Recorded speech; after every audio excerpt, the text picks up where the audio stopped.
Owa Bobi Wine atiddwa mu ntiisa ogenda kuba ng'obifuna mu maaso awo fulufiga naye atwala Bobi Wine mu kkooti akatambi weekali mu maaso awo mukyala Bindeeba Rape naye ayongedde okulumya Catherine Kusaasira ne husband we bannange nabo kyetaagisa nga wamma mubeerabiddeko ate ye omuyimbi Masa Mukisa finally naye bambi avudde ku luggya mugamba mutya mwasibye mutya abantu bange ensonga za Mary Nambwa Iwama ne Suna Ben nabyo tebinaba kuggwa kansubire muli bulungi ba mikwano nga enkola yaffe mbasaba video no mujimpere like era nesaba gwe wenna atanaba kusubscribinga wano ku Suvia News Excellent mukwano subscribinga era onyigene mu notification bell limesubwanga byonna biyemba nteekayo wano ku Suvia News Excellent nenyongera okusabira mu mwenna abalwadde abakosefu lisaba ekisa kya Mukama ate kibatuukeko ba mikwano BF Suma Herbal Research Clinic bakubire ko sigenda kuriisa era wamanga nkutandise n'omuyimbi Catherine Kusaasira oluvannyuma lw'okufuna obutakkaanya ne Rape ne bagamba mbu Catherine Kusaasira amakage gafa omwami yamukyawa badi yanyongera obbajjukiza Catherine Kusaasira ne baawe bakyali bonera maaso awo nina akatambi nga baabakutte nga bagenda ate mu State House ndowooza munange okweyira kuzoomibwa omusolo ate tunaagamba kingabalanga omuntu abakulembeddemu abadde full figure kansooke mbatereka wano akatambi ate tusobola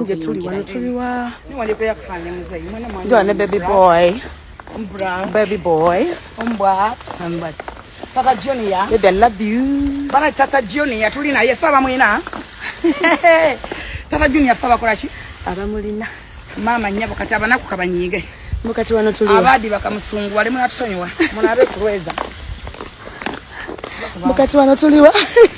ebyabaagalana tosangayo kikyo era nga wenjogeera munnange Catherine Kusaasira n'omu husband baabo bagenze dda mu State House era nga abawerekeddeko abadde full figure ate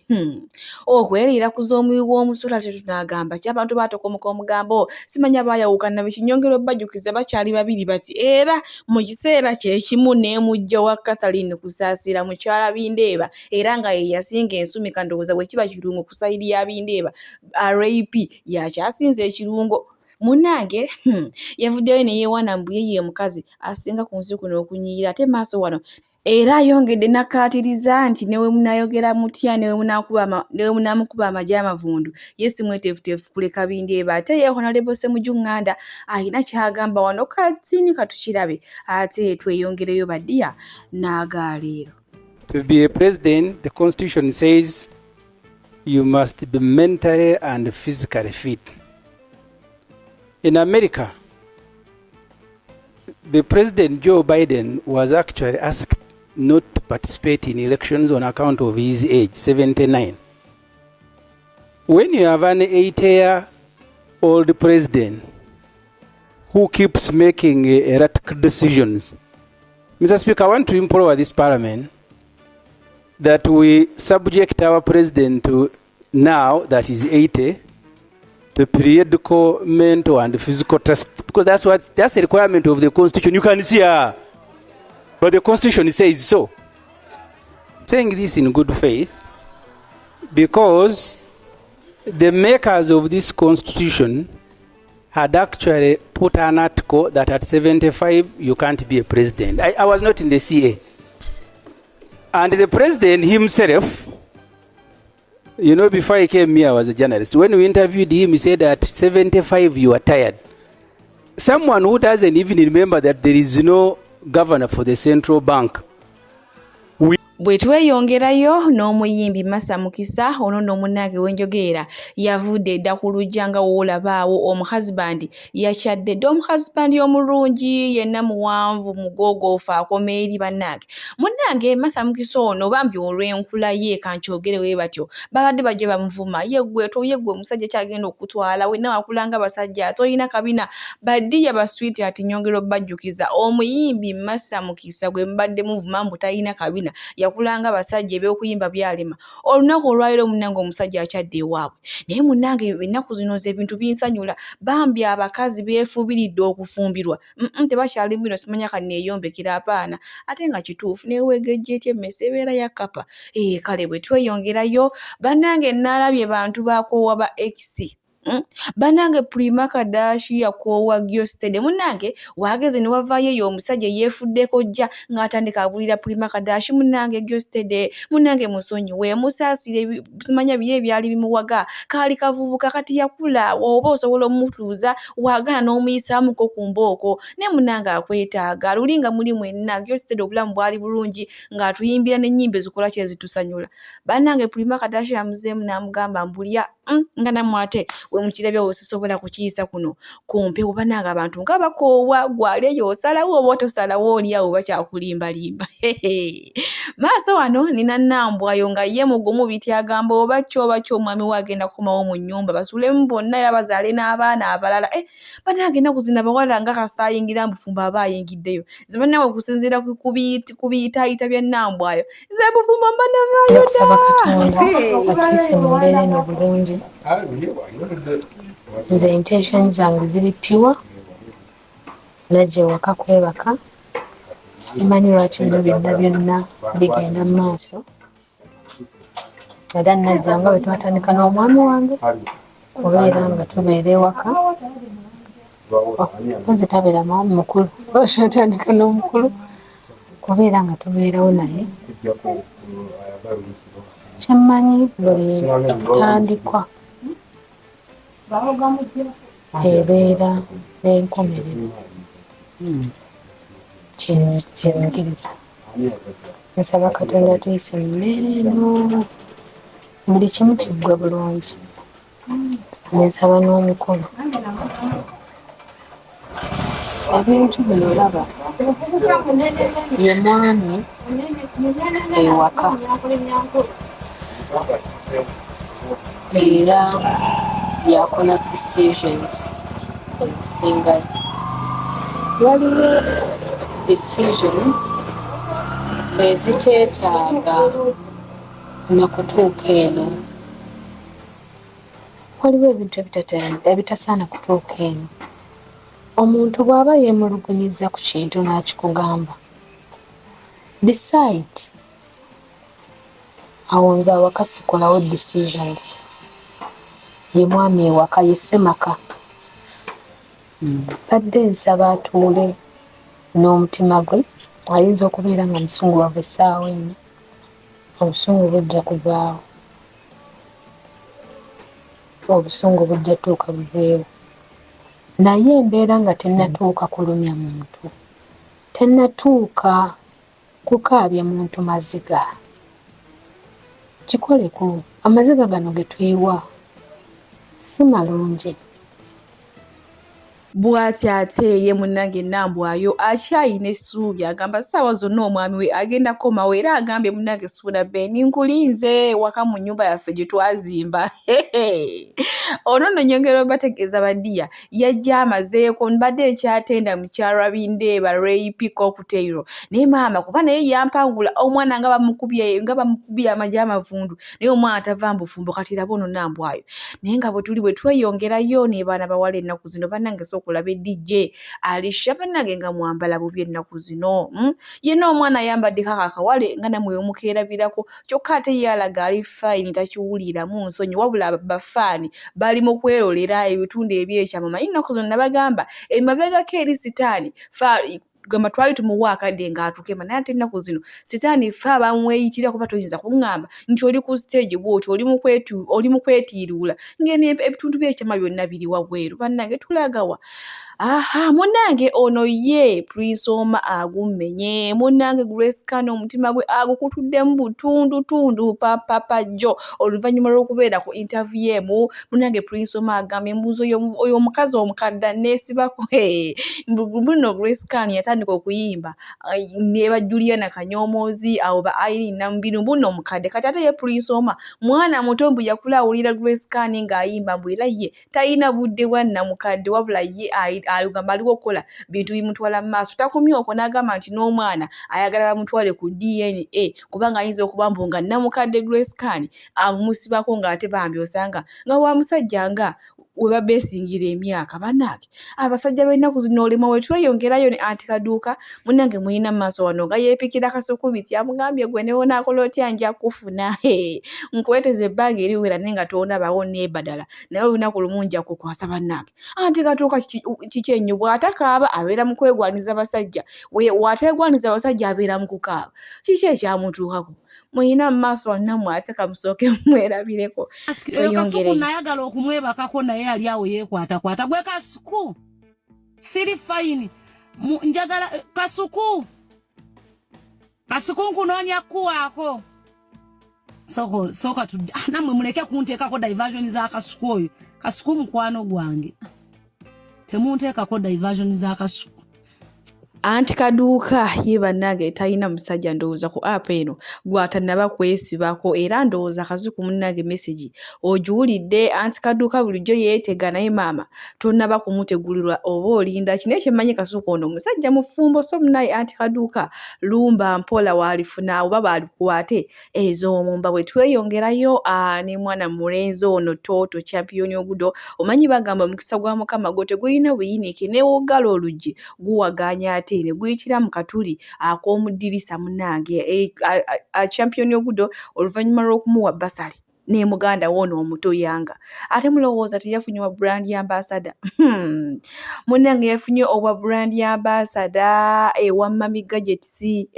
era nga woolabaawo munnange omulimu ogwo yatandise dde ogukola naye ntiddemu kubanga ali ne muganda woono Swaba atajjukira ono Swaba Champ yasinga okuviirako obuzibu ono omwana ndowooza munnange alinga nga atayagala asoma tunaagamba tutya kale we tuli bwe tweyongerayo n'amawulire ag'ennaku agaliwo munnange Principal afiiriddwa mukwano gwe abanjukiddwa nga Muzeeyi Godfrey Tabandama ono nno munnange era nga taata wa Comrade amanyikiddwa nga Natumanya Andrew kale katwogere okusaba Omukama amulamuze ekisa era amuwe ekitangaala eky'olubeera kimwakire bambi atebengere emirembe era agumye ne famire wotadde n'ono munnange ate mwannyinaffe eyeenyigidde mu struggle era mu kiseera kye kimu tukyali ku nsonga za Principal munnange Fulufigo olunaku olwaleero amwambalidde amugambye bannange Principal ogenda kumya ddi obuyaaye mumanyi n'obuzibu kwe buva Principal okuva we yafuna obulumbaganyi buli munnange tiyagaasi we yamukosa okugulu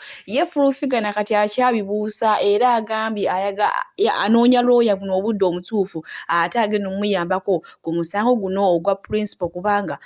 mbwe kimala munnange ow'ebbango otamwemuukiriza teweebika era mweteefuteefu okukwata buli musawo yenna eyajjanjaba Principal eri ensambya munnange gye baamuddusiza ng'amaze okutuusibwako obulumbaganyi muyina maaso wano ng'atolotooma bitya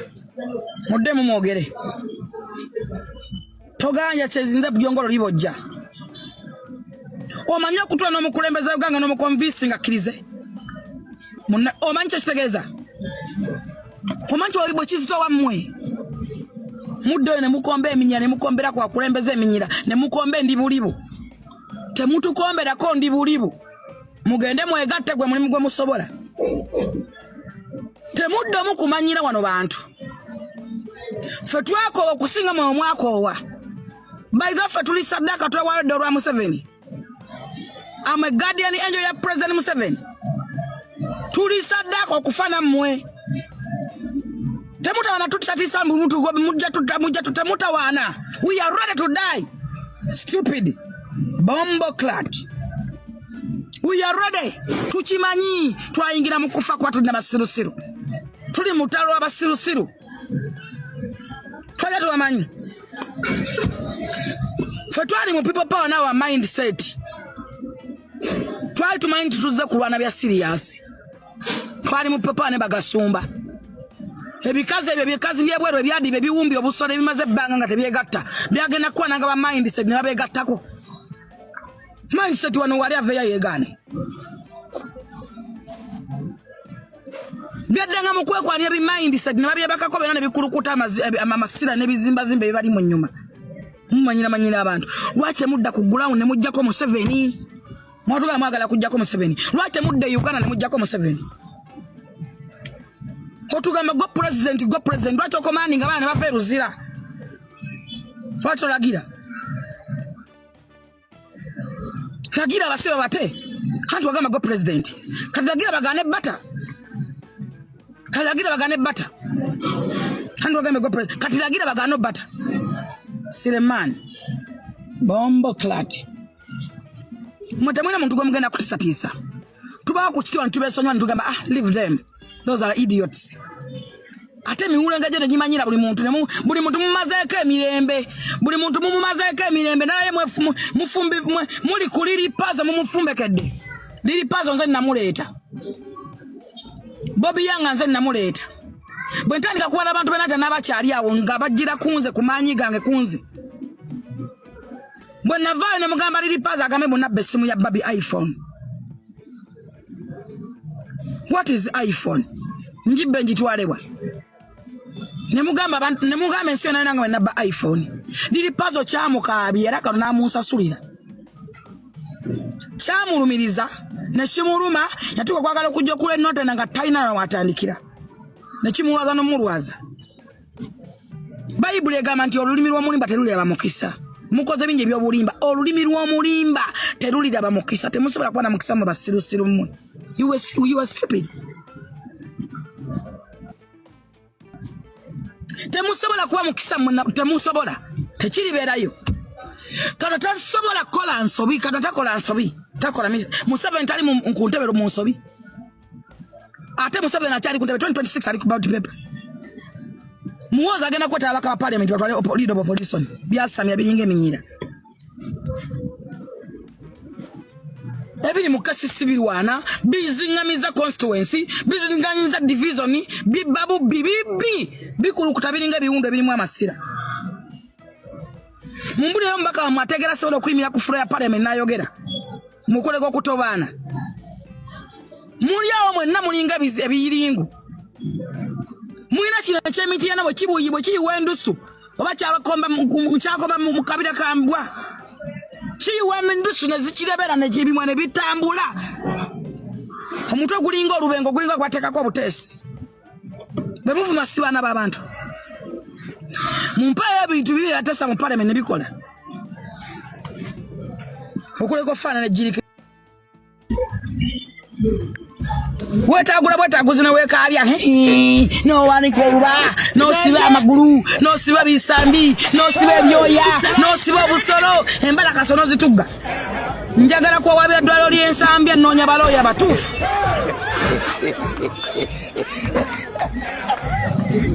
njagala omusawo atubule yakusi njagala kwa wabira musawo yakusiba plastika nena musa moninga plastika basiba yakipaka mu mbala kaso watugamba Uganda tewali eddwaliro neri njagala kumanya ero lyalire Kenya oba ero lyawa awo wali Rwanda wali mu America oba Canada kubanga mutugamba udda noli kimunna iwendusu nti Uganda tayina ddwaliro neri twagala kumanya ero lyali lyawa Chitwagala fa batubulire kibanange twagala tugende ku map ya Uganda wano basibire embala kaso plus Steven mu manyuma paka eno dwayo lyawa katonda seteze so zitabanya mukasajja katonda kunamiza feto gambo sibe plasta mutu nyigira ku bwerere feto bagambo sibe plasta atozi nkane werabire emiggo no soba pesa ne werabire emiggo oba otambula na tano yagalo duke feto gamba mu byekola nemwekubazijjo kate ne mutunyigira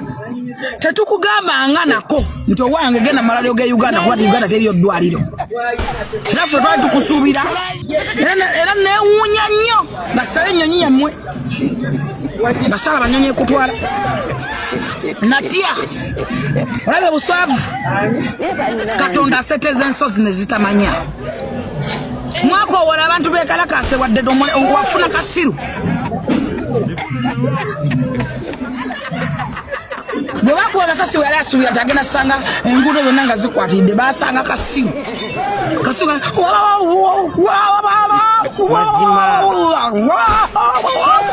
ngeri bali emisikini bali mu kuzaala barisivinga basi obapya abona bagenda okulonda muwozi bafunye national ID nze musawo namaganda era nga ndi musawo omutendeke ate era nga nkola n'ekitongole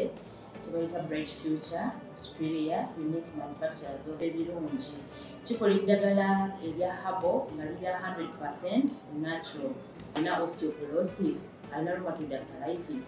alina ebirwadde by'emitawaana bya joints, omugongo, afunye accident, bannange byose byenjawulo. Kaddio kitegeeza omutima,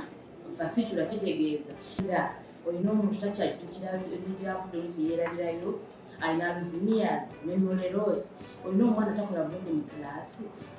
bannange omuntu zakyankalana eddagala likola bulungi ku baana. Tulinamu kati nga kano kebayita prostate relax. Kano akadagala kayamba abaana okutangira prostate cancer, kabayamba alina prostate enlargement, bannange olina kansa atandiikiriza ali mu stage esookuba ey'okubiri, mugambe oba sisitawo oba bratawo oba mukwano mugambe ajja kusa akadagala kafe kano tagenda kuddamu kulowooza ku ebyo ebirwadde. Enkwaso ze tezimala, kamuyamba okuyigiriza enkwaso ze nokukyawo. Bannange tuna expowerman bw'aba nga alina enkwaso ze tezimala, kano kayamba okuyigiriza enkwaso ze. Afuna premature ejaculation bw'aba tuuse mu kisaawe amala mangu, kano kandida oba any harmful bacterias.